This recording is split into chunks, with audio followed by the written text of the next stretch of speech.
Bom dia a todos os irmãos, alguns que nos visitam, apesar de não serem desconhecidos, obviamente bem-vindos. Casal que está connosco recém-casado, não é? Há muito pouco tempo, então nossos parabéns e que Deus vos abençoe ricamente.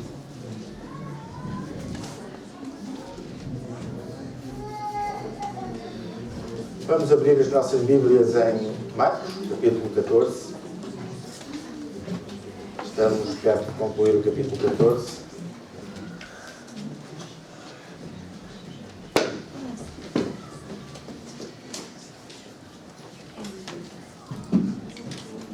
Eu vou ler o texto, porque como fica gravado é melhor ser eu a ler, não é? Porque se for na sala depois não fica, então eu vou ler o texto. Então foram a um lugar chamado Getsemane. Ali chegados, disse Jesus a seus discípulos: assentai-vos aqui enquanto eu vou orar. E levando consigo a Pedro, Tiago e João, começou a sentir-se tomado de pavor e de angústia. E disse: a minha alma está profundamente triste até à morte. Ficai aqui e vigiai. E adiantando-se um pouco, prostrou-se em terra e orava para que, se possível, lhe fosse poupada aquela hora. E dizia: Abba, Pai, tudo te é possível. Passe de mim este cálice. Contudo, não seja o que eu quero, e sim o que tu queres. Voltando, achou-os dormindo e disse a Pedro: Simão, tu dormes? Não pudestes vigiar nem uma hora? Vigiai e orai para que não entreis em tentação. O espírito, na verdade, está pronto, mas a carne é fraca. Retirando-se de novo, orou, repetindo as mesmas palavras. Voltando, achou-os outra vez dormindo, porque os seus olhos estavam pesados e não sabiam o que lhe responder. E veio pela terceira vez e disse-lhes: ainda dormis e repousais? Basta, chegou a hora. O Filho do Homem está sendo entregue nas mãos dos pecadores. Levantai-vos, vamos. Eis que o traidor se aproxima. E logo falava ele ainda, quando chegou Judas, um dos 12, e com ele, vindo da parte dos principais sacerdotes, escribas e anciãos, uma turba com espadas e porretes. Ora, o traidor tinha-lhes dado esta senha: aquele a quem eu beijar é esse, prendei-o e levai-o com segurança. E logo que chegou, aproximando-se, disse-lhe: Mestre, e o beijou. Então lhe deitaram as mãos e o prenderam. Nisto, um dos circunstantes, sacando da espada, feriu o servo do sumo sacerdote e cortou-lhe a orelha. Disse-lhe Jesus: saístes com espadas e porretes para prender-me como a um salteador? Todos os dias eu estava convosco no templo, ensinando, e não me prendestes. Contudo, é para que se cumpram as Escrituras. Então, deixando-o, todos fugiram. Seguia-o um jovem, coberto unicamente com um lençol, e lançaram-lhe a mão. Mas ele, largando o lençol, fugiu desnudo. Meu Deus e Pai, nós queremos neste momento estar atentos. Queremos que o Teu Espírito possa contender connosco. Nos possa corrigir, advertir, ensinar, consolar. O Pai, faz o que Tu queres em cada um de nós através da Tua palavra. Que ela não volta vazia. Essa é a promessa. Para a Tua honra, para a Tua glória, Senhor. Em nome de Cristo.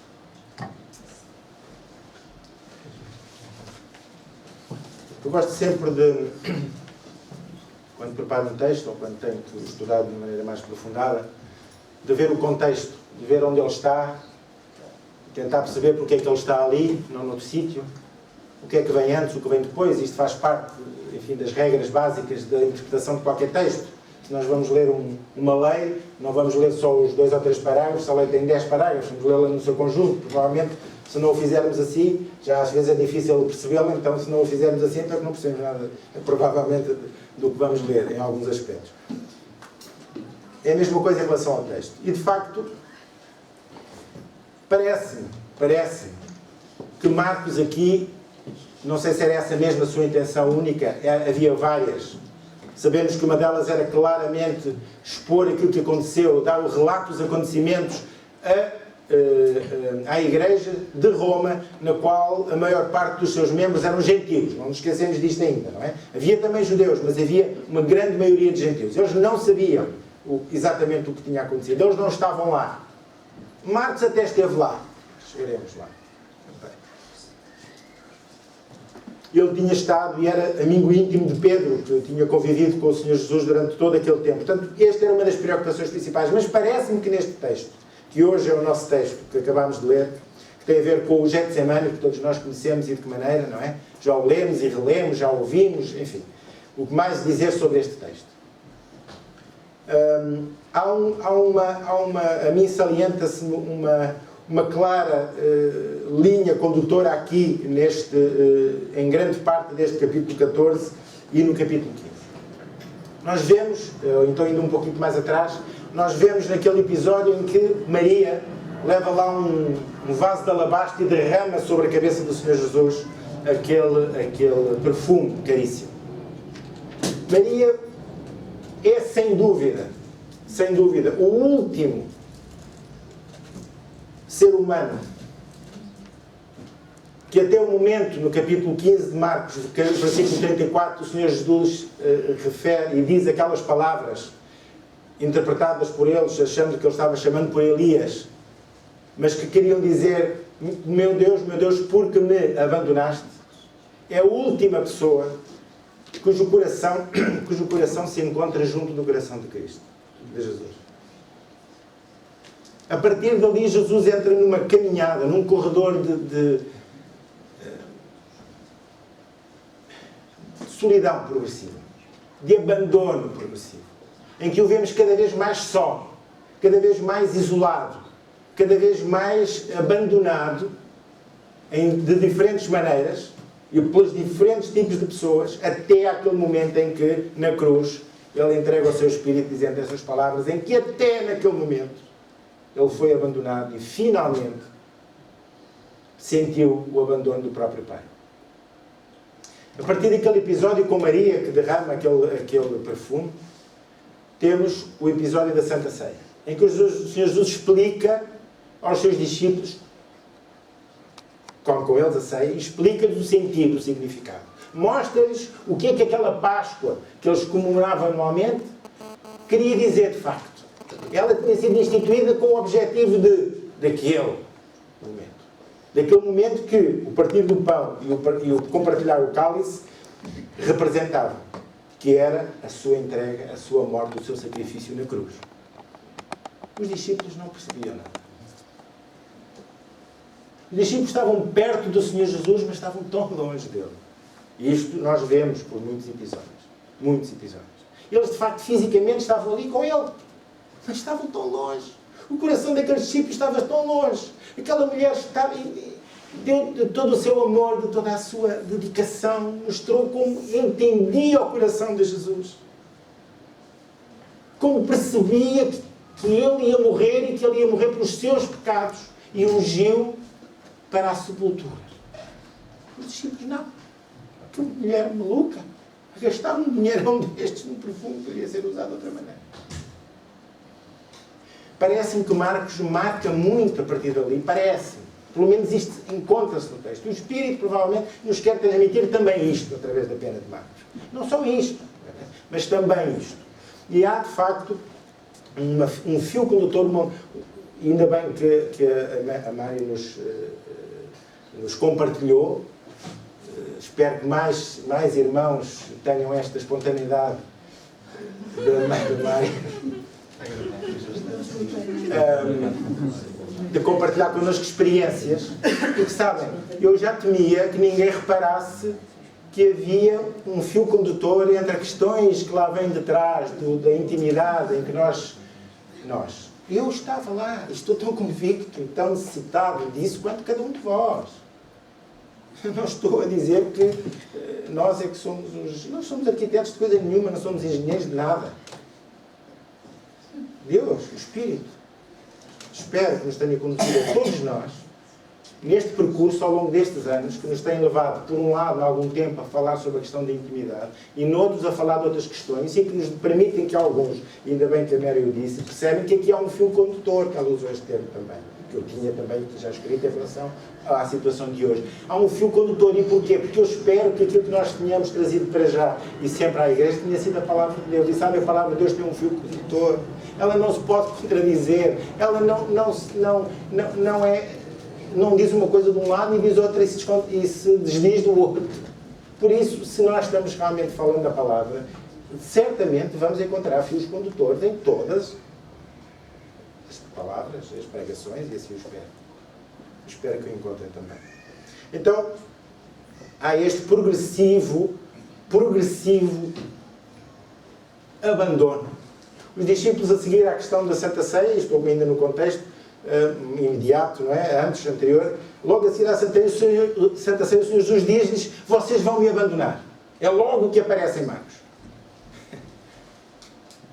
Vocês vão abandonar. O Senhor Jesus comeu com eles a Santa Ceia, eles não perceberam nada daquilo, vieram a perceber mais tarde. Como não tinham percebido muitas outras coisas, estiveram lá a partilhar o pão com vinho, mas não entendiam. Não estavam ali. Não estavam nem ali, como dizem os brasileiros. Nem ali. Eles não estavam a entender exatamente o que estava a acontecer. Continuavam muito baralhados, confusos. A seguir o Senhor Jesus diz: vocês vão me abandonar todos. Está escrito.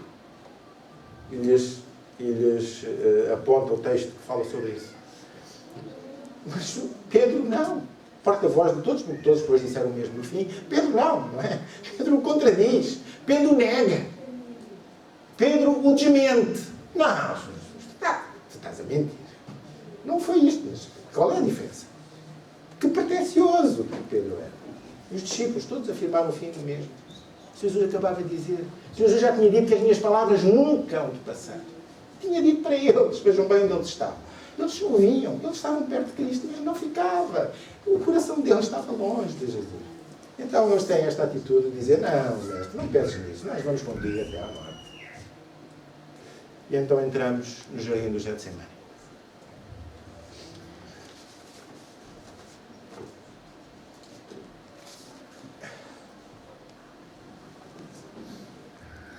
Jesus, no Getsemane, começa a viver o processo da separação, do corte, da alienação não voluntária, de uma maneira muito mais marcada, com todo o mundo à sua volta. Ou melhor, todo o mundo à sua volta começa a viver para com Jesus esta separação, este corte.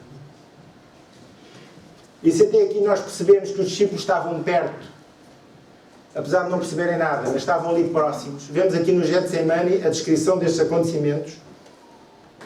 Vemos, além da incompreensão da sua pessoa, que se junta uma progressiva separação física, se junta a seguir a traição, se junta à reação violenta da turba que vem com espadas e varapaus, o afastamento finalmente precipitado e em fuga dos discípulos e até do próprio Marcos. Sabem porquê que eu acho que Marcos põe lá este pequeno texto que não aparece em mais lado nenhum e parece completamente chocado? Eu acho que é por causa disto.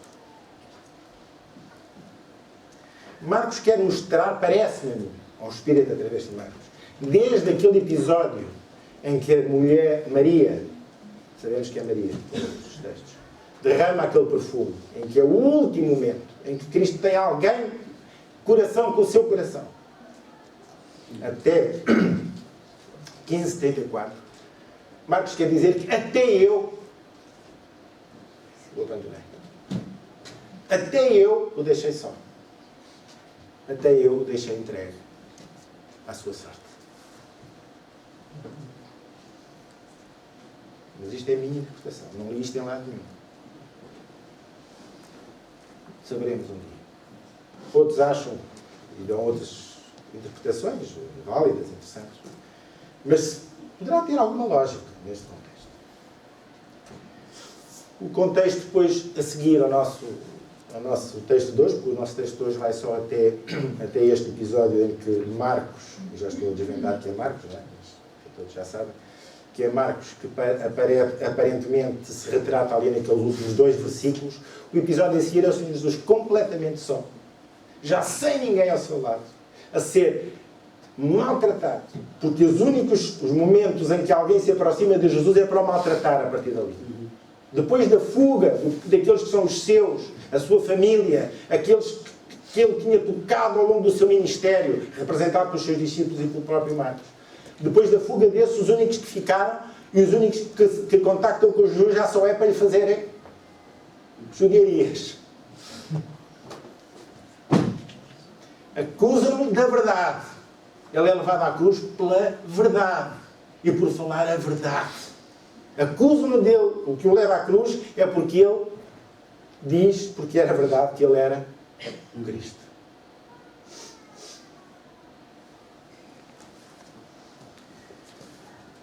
Então, este é o processo, esta é a história, parece-me a mim. Esta é a história. Eu gosto de histórias. Gosto de contar histórias. E acho que quando nós entendemos as histórias, elas se tornam um pouco mais claras, um pouco mais interessantes. E isto foi o que eu descobri desta história. Porque tive que a colocar no meio do resto para perceber que talvez este faça algum sentido desta maneira. Não é de todo absurdo, pelo contrário, e que de facto há aqui um progressivo afastamento de todas as pessoas, do mundo inteiro, da pessoa de Jesus até àquele momento final em que ele entrega o seu espírito e de facto é abandonado até pelo Pai. E sabem, isto é o Getsemane.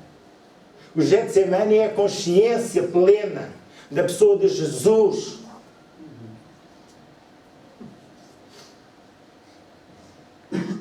Daquilo que era o conteúdo do cálice que ele tinha que beber.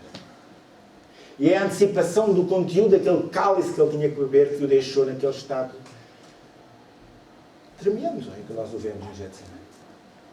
Sabem, no Getsemane Jesus se revela na mais genuína da sua condição humana. Não há sítio na Escritura, não há, eu não encontro lugar na Escritura onde o Senhor Jesus, na sua condição humana, de homem igual a nós, exatamente igual a nós, exceto no pecado, mas no resto tudo igual a nós, ele se expõe tanto e mostra tanto a sua natureza humana igual a cada um. Surgiu uma frase que me pareceu que ajudava a definir, onde é que eu o pus aqui, a definir a posição, no Getsemane, ele eu já encontro.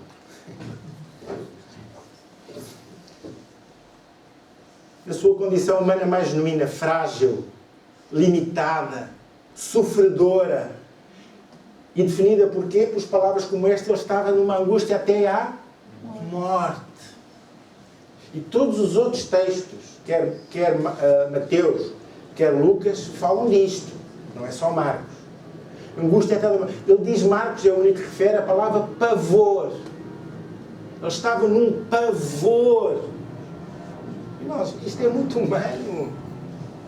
Sabe, não sei se nós conseguimos às vezes perceber que Jesus era de facto homem. E nós às vezes temos alguma dificuldade em ver o aspecto humano da pessoa de Jesus. O caráter que não se misturava com o aspecto divino da pessoa de Jesus. Por isso é que eu no outro dia, quando preguei aquele assunto sobre as profecias, não é? No capítulo 13, ele diz que nem o Filho sabia.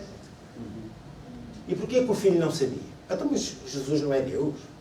Então, a divindade de Deus é inferior à divindade do Pai? Porque só o Pai sabe... Não, é Jesus como homem, ele tinha limitações que qualquer ser humano tinha.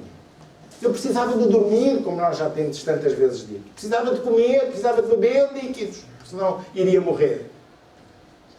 Entre outras coisas, ele tinha necessidade.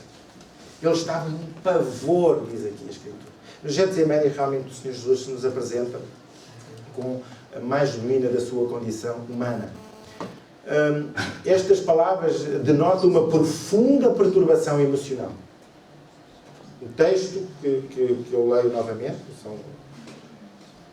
levou consigo Pedro e Tiago, no versículo 13, e começou a sentir grande temor, diz aqui a versão King James, eu li a versão Ferreira de Almeida mais comum, pavor, acho particularmente interessante, sentir grande pavor, temor e profunda angústia. Angústia de morte. No Getsemane, A tal frase que eu achei que poderia trazer é esta: no Getsemane, ele é tão um de nós como qualquer um de nós. Isto parece quase um pleonasmo, não é? Ele é tão um de nós como qualquer um de nós. É onde ele se mostra mais próximo da nossa condição humana. Revela a sua natureza humana no ponto mais profundo que os textos da Bíblia algumas vezes revelaram. A expressão do versículo 33, começou a sentir-se tomado de pavor e de angústia, são expressas no original por palavras que são muito difícil de tradução literal e que têm um sentido tão profundo que expressam o auge do pavor, expressam um sentimento inenarrável de angústia, de medo, de sofrimento inenarráveis. As Escrituras falam de facto pouco acerca da alma do Senhor Jesus, mas torna-se patente a profundeza tremenda, imensurável, que quase não conseguimos medir, da sua dor humana. E essa profunda dor que ele sentia está traduzido depois nas palavras que ele confessa aos seus amigos mais íntimos. E reparem como o Senhor Jesus, estando cada vez mais a sentir-se, a ver-se e nós a vê-lo isolado, só, ele busca o quê? Busca os seus amigos. Busca os seus mais próximos. E sabem, é em Mateus que é muito mais nítido esta busca pela intimidade dos seus amigos naquele momento de grande e enorme sofrimento. Vamos ler Mateus, capítulo 26. São estes dois versículos que denotam, não vamos ler tudo, o texto é muito semelhante. Uns salientam algumas coisas, eu irei salientar algumas coisas que Marcos não diz e que outros dizem, e nomeadamente esta em Mateus, eu acho muito interessante, porque ele diz o seguinte, em Mateus 26, versículos 38 e o versículo 40, são os dois que nos mostram claramente isto. Eu vou ler aqui na versão King James, que eu parece que ainda é mais enfática neste aspecto. Então compartilhou com eles, e estamos já com os 3, ele já está com os 3, deixou os outros 8, Judas já não estava, os outros 8 à entrada da porta do jardim, perto da porta do jardim, avançou com os 3 um pouco mais à frente, e agora com eles diz-nos o seguinte no versículo 38, ele compartilhou com eles dizendo: a minha alma está sofrendo dor extrema, uma tristeza mortal, permanecei aqui e vigiai junto a mim. Vigiai, orai comigo, junto a mim. E o versículo 40, mas ao retornar à presença dos seus discípulos, os encontrou dormindo e questionou Pedro: e então, não pudeste vigiar comigo durante uma só hora? Esta situação do comigo, junto a mim, não aparece em Marcos, mas aparece em Mateus. Há uma necessidade, há um desejo. Jesus levou os seus discípulos não por acaso, não para nada, não só para eles verem e poderem testemunhar do que aconteceu. Também, claro que sim, também. Mas ele os queria lá porque ele precisava de alguém que vigiasse em oração com eles, que orasse por ele. E sabem, não houve ninguém. Naquele momento de maior necessidade, que o Senhor Jesus tinha de alguém que orasse com ele e por ele, não houve ninguém.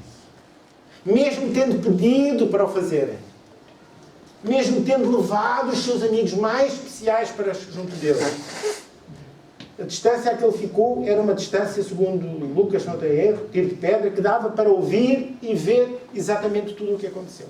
A ponto de Lucas dizer que as suas gotas de suor, e é ele que fala disto, Lucas, se transformou e caíam como gotas de sangue na terra. Tal o sofrimento, tal a agonia, tal o pavor, tal os sentimentos que iam no coração do nosso amado Senhor Jesus. Como alguém disse, acho que foi o Paulo Júnior, achei interessante, parece, foi ele que disse que, sabem, Jesus até à cruz era Jesus, a partir da cruz, quando ele saiu de lá, ele era o Cristo.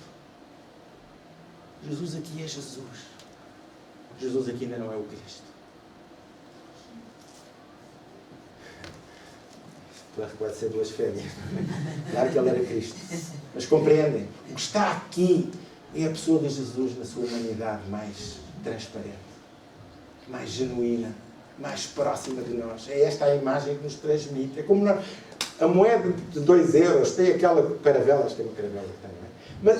Mas nós não vemos a parte de trás. Se ela está, não sei se é caravela, não interessa, mas tem ali uma imagem. Mas tem outra atrás. Nós, se vemos esta, não estamos a conseguir ver aquela ali. Mas ela está lá. Está a perceber o que eu quero dizer? É a mesma coisa. Aqui, neste momento, aquilo que nos é mostrado é aquela face de Jesus. É Jesus o homem, é Jesus mesmo. É aquele Jesus que Hebreus nos fala, e vamos ler esses textos daqui a pouco, é que Hebreus nos fala, e Isaías 53 nos fala. Vamos ler esses textos daqui a pouco. Eu continuo a contar a história. Ela tem que ter alguma aplicação para nós. Sabe, às vezes basta contar a história para nós começarmos a tirar lições para nós. Às vezes basta nós entendermos a história. E não são histórias da escarochinha. Não são as histórias da Branca de Neve, como eu costumo às vezes contar ao Marcos. São história real. É a história dos acontecimentos. É a história da humanidade. No seu ponto mais alto e mais sublime que a humanidade viveu.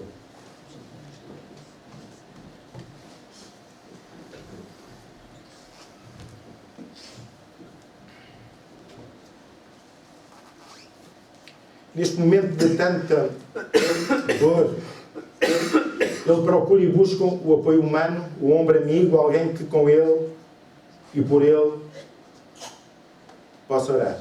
Mas ninguém ora. Ninguém orou. Como nós vimos em Mateus. Ele sabe muito bem que vai morrer. Ele percorre o corredor da morte, que é um termo que se usa hoje em dia para aqueles que ainda em sítios onde ainda há pena de morte. Ele percorre o corredor da morte e ainda por cima sabendo que não tem culpa nenhuma. E se angustia, se apavora perante o momento que se aproxima. Este cálice do versículo 36 e rogava a Abba Pai todas as coisas que são possíveis para ti. Todas. Afasta de mim este cálice.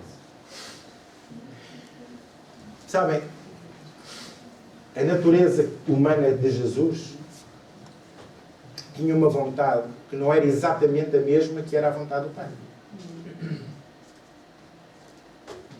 A vontade humana de Jesus era o quê? Era não beber este cálice.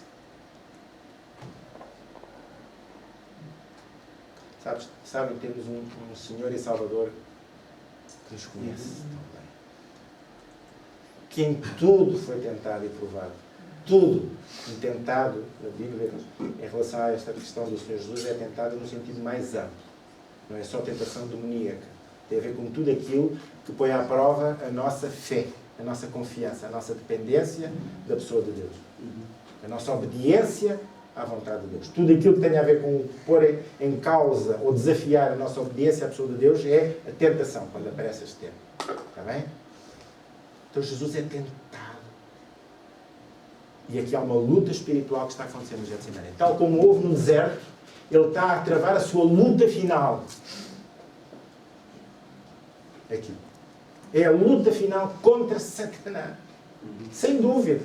Isto é claro. Jesus está-se debatendo. Sabem, a vontade humana de Jesus não era exatamente a vontade do Pai, mas ele era absolutamente submisso à vontade do Pai. E isto é exemplo para nós. Isto é exemplo para nós. E porquê que ele era completamente submisso à vontade do Pai? Porque ele foi desde o início cheio do Espírito Santo até ao fim. Sabe porquê é que nós podemos ser como Cristo? Porque o Espírito Santo nos foi concedido. E tal como Cristo foi cheio do Espírito, e porque foi cheio do Espírito, ele pôde, em corpo humano igual ao nosso, obedecer, mesmo nos momentos de grande crise, de grande conflito, ele pode obedecer até ao fim, sempre submetendo à vontade do Pai. Assim pode acontecer com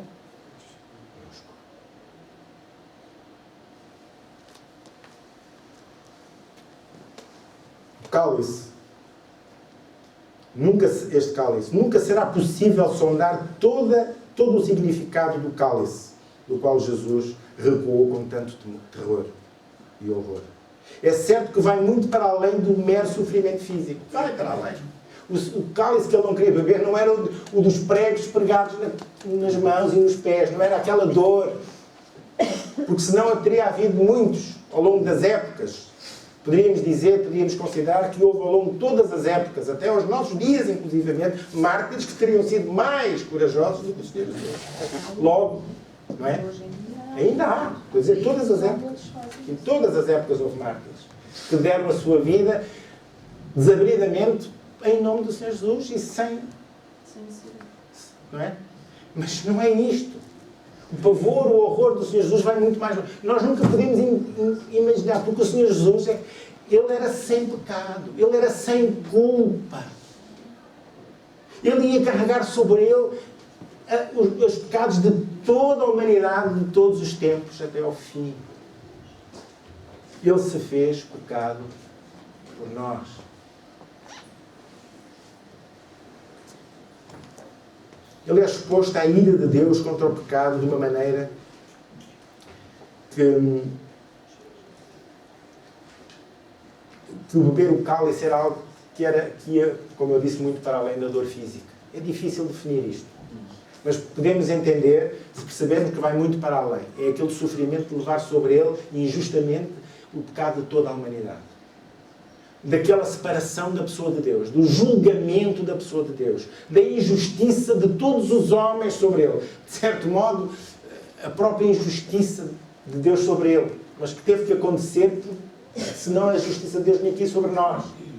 Então ele, que era o único que não merecia, levou sobre ele a justiça que de Deus deveria cair sobre nós. Esta separação, este sofrimento da sua solidão, era o cálice que ele tinha receio, que tinha pavor de ter que beber. E estamos caminhando, passo após outro, neste quadro de solidão, de isolamento, de estar só, de estar sozinho no mundo, de estar abandonado por todos a ter o Pai. E esta antecipação de tudo isto era o cálice que ele não queria beber. E alguém, em juízo perfeito, em juízo, gostaria de beber um cálice destes? Ninguém. Eu não culpo o Senhor Jesus de não querer beber este cálice. Porque ele não era só Cristo, ele era também Jesus. Ele era um homem como nós, sujeito às mesmas paixões, mas sem pecado. E mesmo confrontado, ele nunca desobedeceu, ele se submeteu sempre. Vamos então abrir em Hebreus, vamos tentar perceber Hebreus capítulo 2. Vamos começar pelo 2. Hebreus capítulo 2.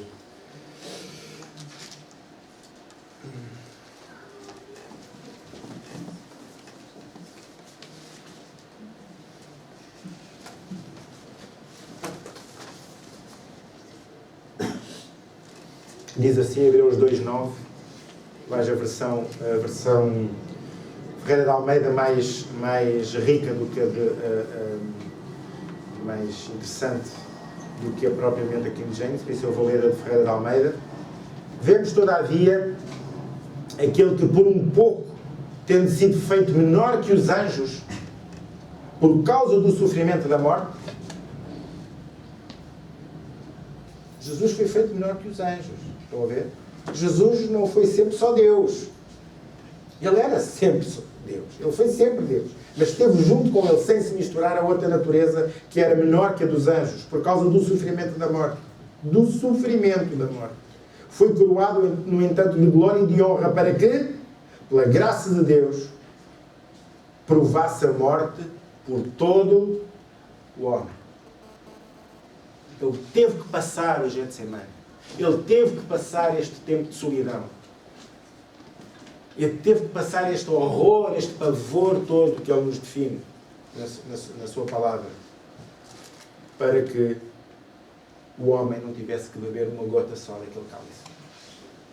Porque uma gota só era suficiente para matar a humanidade inteira. Não era preciso o cálice todo. E Jesus o bebeu até ao fim. Todo.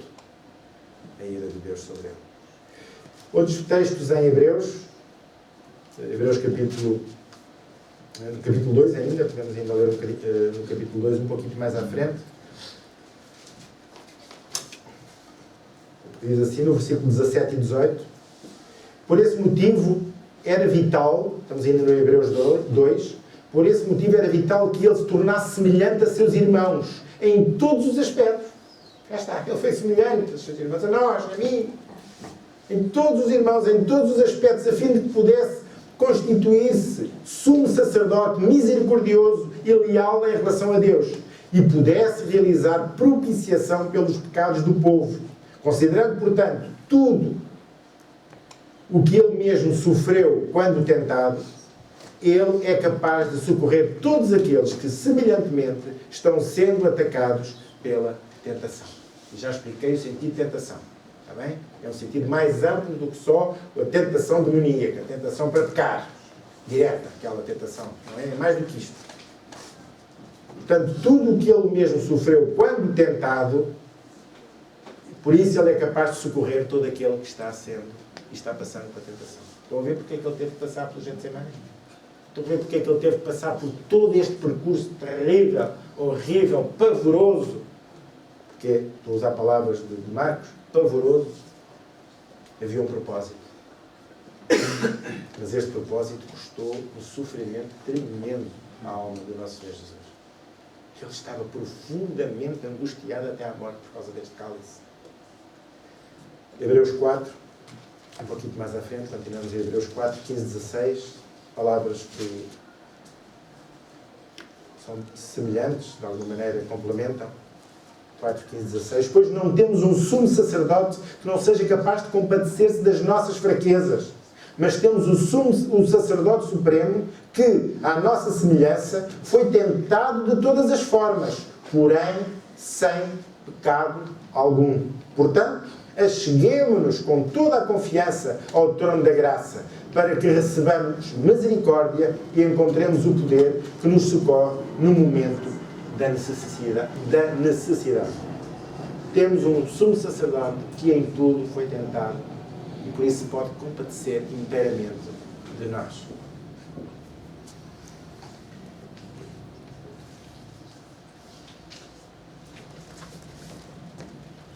Oh, como ele ansiava, o nosso Senhor Jesus, por ter com quem ele vigiasse naquela hora.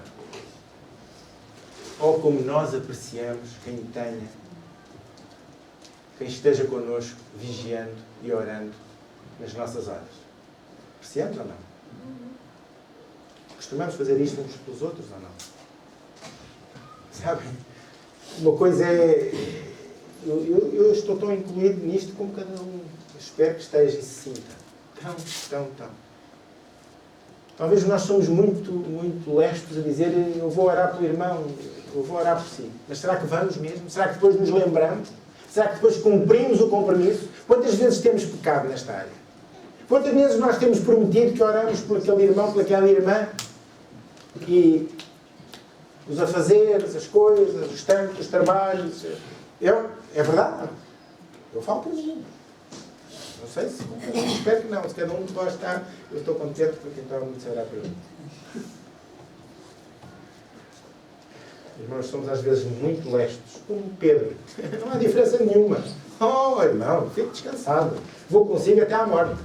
Vou consigo até onde eu vou orar por si. Vou, é nesse sentido, compreende? Vou. Nem uma hora foste capaz de vigiar comigo em oração, Pedro. E porquê que foi que se dirigiu a Pedro? Porque tinha sido ele que tinha reclamado minutos antes, poucas horas antes. Reclamado que não, que ia com ele até à morte. Foi a Pedro que ele se dirigiu, mas ele se dirige a todos os discípulos. Nem uma hora. Pedro, tão entusiasmado que estava, tanto entusiasmo. Sabe o que é que isto nos mostra? É que não basta sinceras intenções. Sinceras e boas intenções, irmãos, são importantes. São. Deus lê o nosso coração. Mas ficarmos só pelas boas e sinceras intenções não chega. Não chega. É curto. Não basta. É preciso orar, sim, e vigiar. O cristão é chamado a orar, mas também a observar, a agir, a permanecer alerta e em harmonia com Deus, pois a natureza humana é fraca. E esta é a exortação que Jesus dá a Pedro. Também aos outros. Mas a Pedro tinha sido ele o porta-voz a dizer, não, os outros concordar com ele, já sabemos. Não, eu vou contigo até à morte, se for preciso. E o que ele diz é, vigiai e orai, porque o espírito está pronto. As intenções são boas. A vontade está lá. O coração até está no sítio certo. Mas a carne, mas a prática, mas o dia-a-dia, mas as circunstâncias, mas os afazeres, mas a família, mas... A família não tem que ser sempre a causa ou o prejuízo, mas são tantas as coisas que às vezes as intenções ficam por aí.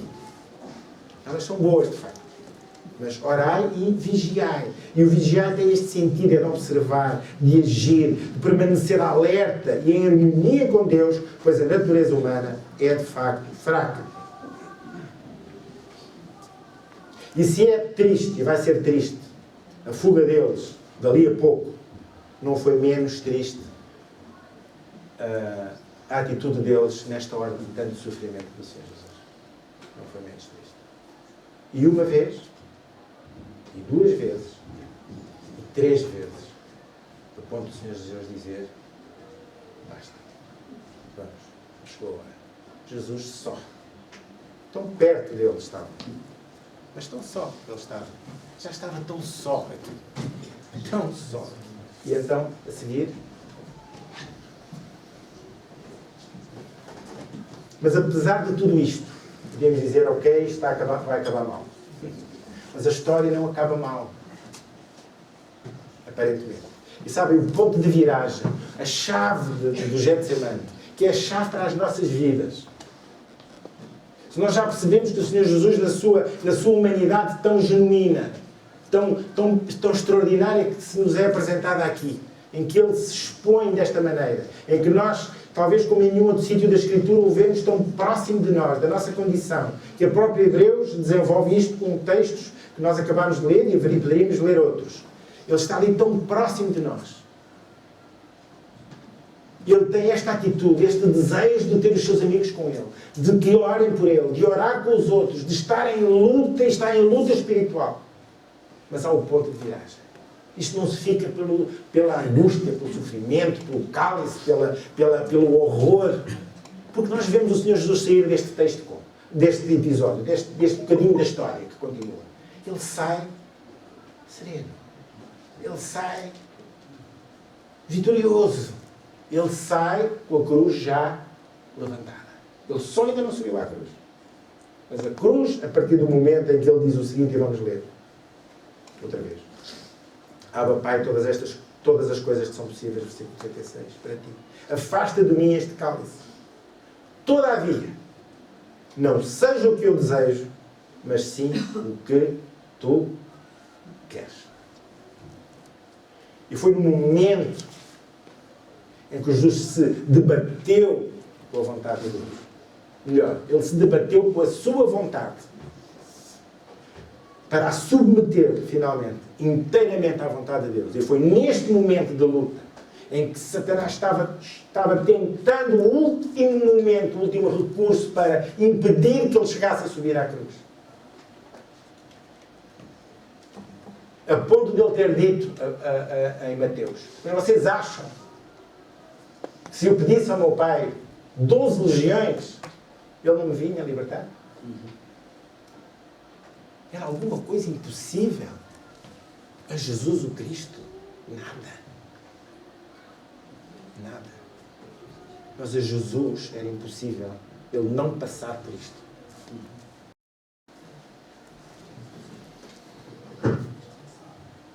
E é no momento em que ele diz, seja a tua vontade.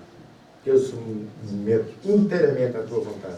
É a partir desse momento que a cruz ficou erigida. Definitivamente. A guerra foi ganha. Não foi a batalha, foi a guerra que ficou ganha. Foi no Getsemane que a cruz se levantou. Foi no Getsemane que a guerra se ganhou definitivamente. Foi no Getsemane que Satanás ficou derrotado definitivamente. porque a vontade de Jesus ficou em sintonia absoluta e plena com a vontade de quem? Do Pai. É por isso que vemos o Senhor Jesus sair sereno, tranquilo, deste episódio.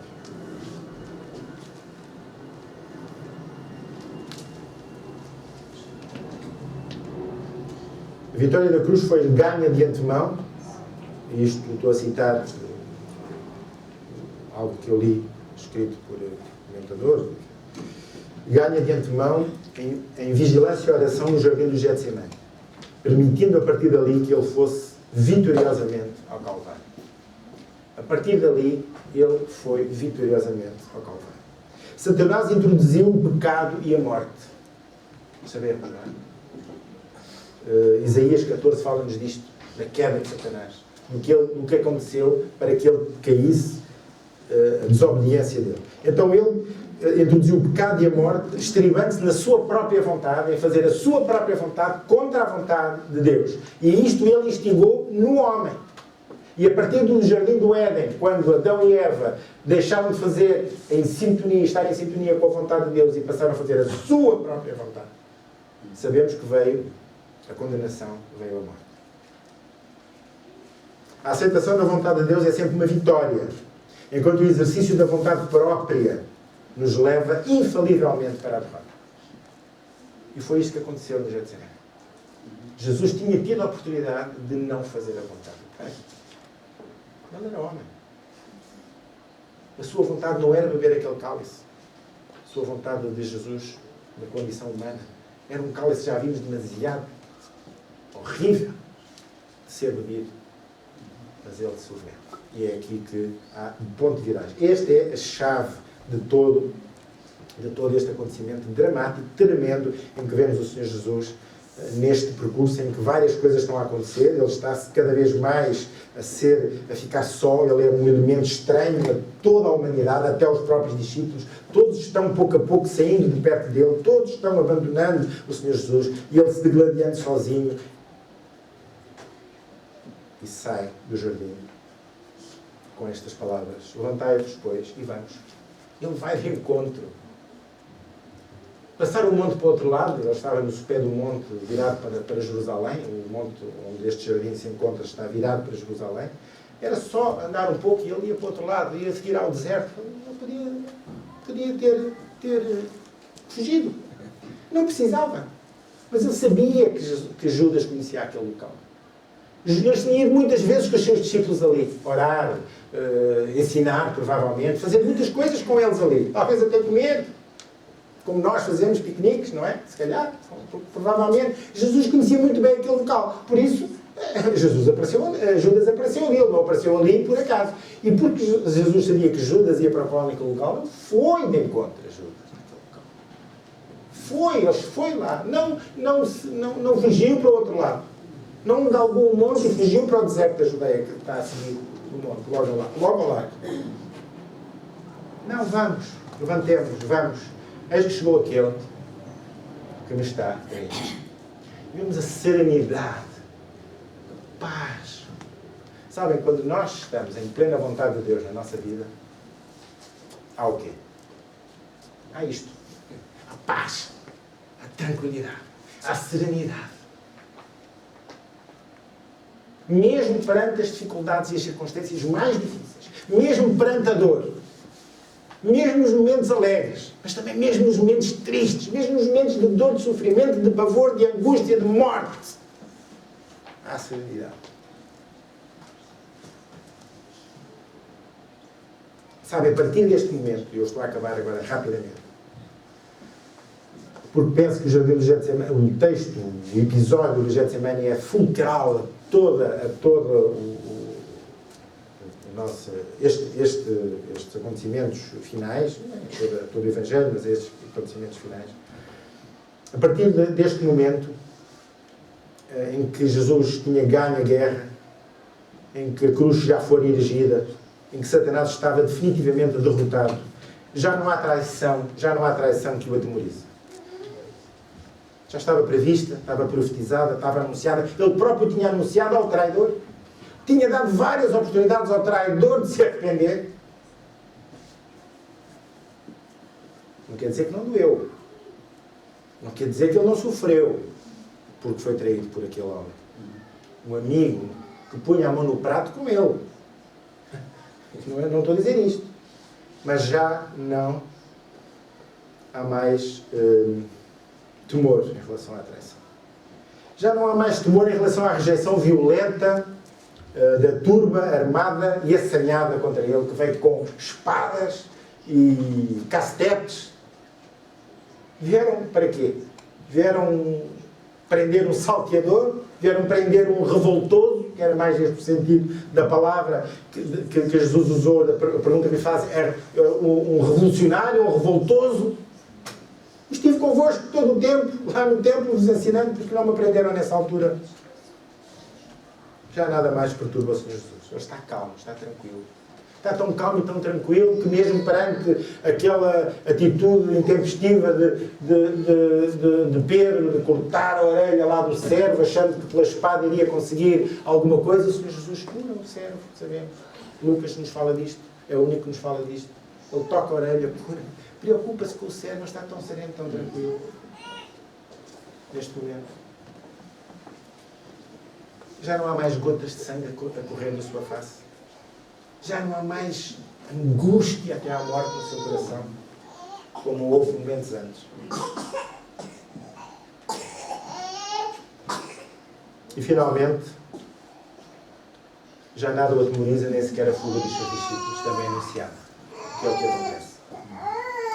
Sabem, deixem-nos dizer, contudo, espero que isto nos leve a pensar, contudo ele não é traído, Jesus. Jesus não é traído. Não, ele se oferece. Jesus não é rejeitado, ele cumpre o plano de Deus. Jesus não é abandonado, ele ama até ao fim. Mas sabem, no entanto, Judas traiu de facto. Os judeus o rejeitaram de facto. E os discípulos o abandonaram de facto. Então, mas isto não é contraditório? Isto não é... Como é que é? Dizes que ele não é traído, mas de facto Judas o trai. Dizes que não é rejeitado, mas de facto foi rejeitado pelos judeus. Que não foi abandonado. Então eu não...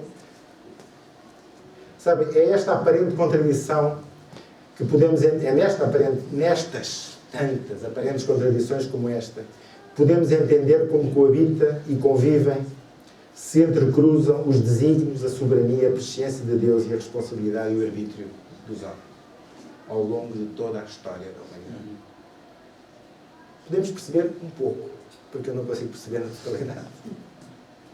Mas é verdade, irmãos. Se é verdade que estava previsto que ele ia ser traído pelo seu melhor amigo, está lá em Salmos. Se estava previsto que ele ia ser rejeitado pelo seu povo, está predito desde o início das Escrituras. Se estava predito que ele ia ser até abandonado dos seus próprios amigos mais íntimos. Podíamos achar que nenhum deles tem muita responsabilidade, nem muita culpa. Estava perdido. Ia acontecer. Deus já tinha escrito. Mas sabe, a Bíblia também nos diz que Judas foi... Jesus diz a Judas que mais valia que tu não tivesses nascido. Judas não entendeu nada, não ouviu, então não vai, e sendo o outro a mesma felicidade ou mais. E Jesus lhe diz isto diretamente.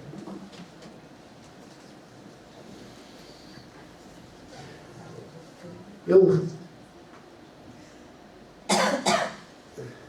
ensina ao povo, ensina o seu povo. Ele nem quer ensinar os fora do seu povo, não é? Quando aquela mulher vai lá, que tinha a sua filha, a sua mulher Sirofenícia, ele não queria deitar nem migalhas aos gentios. Deitou, não é? Mas perante ela diz que elas não tinham... Ainda ela era gentia, os judeus é que deviam ser os primeiros. Pronto, estou a usar um... Jesus ensinou o seu povo, contendeu do seu povo, tentou ganhar o seu povo e ele foi rejeitado. Então não tem responsabilidade no seu povo? Não é responsável? É só desígnio de Deus? Os seus discípulos não são responsáveis? Se não fossem responsáveis, porque é que Pedro chorou amargamente pouquíssimo tempo depois? minutos, talvez. Uma hora. Estamos na quinta-feira. Estamos no final de quinta-feira. Muito próximo da meia-noite. E é aqui que aparece este fantasma enrolado no lençol, a altas horas da noite, que saiu de casa espavorido, provavelmente porque a casa onde eles tinham estado no cenáculo era ali muito próximo, e se calhar era a casa do próprio Marcos, deste jovem, e viu as tochas, e viu o barulho, e viu confusão, e correu para ver o que era, ali muito próximo. E embrulhou-se na primeira peça de roupa que encontrou lá em casa, e foi ver o que se passava. E foi nessa altura que tentaram prender e ele fugiu. Não é muito importante isto. É tão importante só dizer que Marcos também fugiu. E a partir daqui vemos o Senhor Jesus totalmente abandonado à sua sorte. Entregue aos bichos. A partir do próximo versículo que será para a próxima semana. Irmãos, o que é que nós aprendemos com o exemplo de Jesus, com esta história? Esta história já era conhecida de todos, não é? Calhar, é uma chatice estar a ouvir outra vez a mesma história. Não estou farto de ouvir esta história, já conheço esta história. Mas já tinham visto, eu não tinha. Já tinham visto esta história assim? Já tinham percebido esta história deste modo? Já tinham visto Jesus assim, desta maneira? Tão próximo de nós? Tão como nós? Sofrendo tão perto das nossas dores? Mais do que as nossas dores. Muito mais do que as nossas dores. Percebemos nós que temos o nosso Jesus glorificado, o nosso Jesus que está à direita do Pai, intercedendo por nós, que não se envergonha de nos chamar irmãos, diz lá Hebreus, naquele primeiro texto de Hebreus que eu li, o versículo 2, 9, se lerem um bocadinho mais à frente, vem, e é por causa disso que ele não se envergonha de nos chamar irmãos, de nos considerar família, de ter dado a sua vida por nós, ter bebido aquele cálice até ao fim, um cálice que nos custou horrores, irmãos. Mas nós já temos a noção daquilo que Jesus fez por nós? Provavelmente não temos. Porque se nós tivéssemos a noção daquilo que Jesus fez por nós, nós o adorávamos muito mais intensamente. Nós o amávamos provavelmente muito mais intensamente. Nós éramos muito mais consequentes nas nossas intenções e não ficávamos tantas vezes só pelas intenções e depois não vigiamos sobre as intenções. E depois ficamos, talvez, na oração, que já não é mau. Se calhar nem isso. Mas não somos consequentes, não vigiamos, não olhamos, não observamos, não nos submetemos de facto à vontade de Deus, não procuramos agradar à pessoa de Deus. Buscando em todas as circunstâncias, boas ou más. Buscando-os nas nossas dificuldades, buscando-os nas nossas dúvidas, buscando-os nas nossas inseguranças, buscando quando temos decisões para tomar, buscamos nós a Deus, procuramos nós a pessoa de Deus. É o Senhor Jesus a primeira pessoa que nós pensamos. Porque Ele sofreu e sabe exatamente o que nós precisamos, porque Ele se identificou totalmente connosco. Temos um sumo sacerdote que em tudo foi tentado e pode nos entender e nos entende na perfeição. Por isso Ele foi este homem tão fantástico, tão incrível, que aqui é descrito em Getsemane.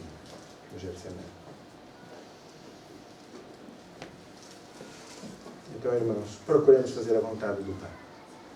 Procuremos submeter à vontade de Deus em todas as áreas da nossa vida.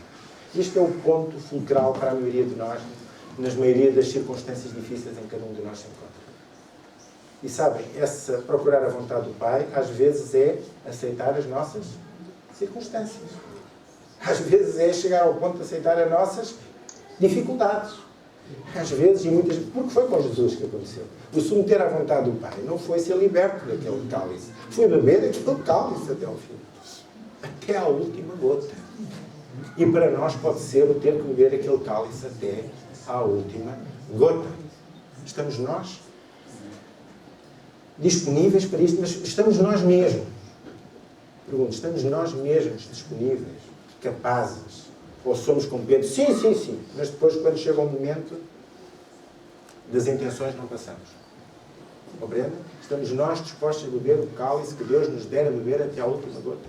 Seja um cálice de um vinho muito doce, ou seja um cálice amargo, como aquele que o Senhor Jesus teve. Não, nunca como o dele. Nunca. Ninguém mais que beberá um cálice como aquele. Nunca. Mas às vezes há cálices difíceis. Há vinhos amargos. Há vinhos maus. Não é? Estamos nós preparados para que o Senhor Jesus nos possa... Estamos nós para nos submeter à vontade de Deus. Nos submeter, de facto, a Jesus. Este é o ponto-chave para a nossa relação de intimidade com Deus. Estamos a falar de intimidade, irmãos. A Meira falou-nos disso, continuamos a falar da mesma coisa. Não parámos de falar nunca ao longo destes anos. Nunca. Estamos lá sempre. A relação de intimidade com Deus se fortalece na medida em que nós nos submetemos. Então, que Deus nos ajude a nos submeter.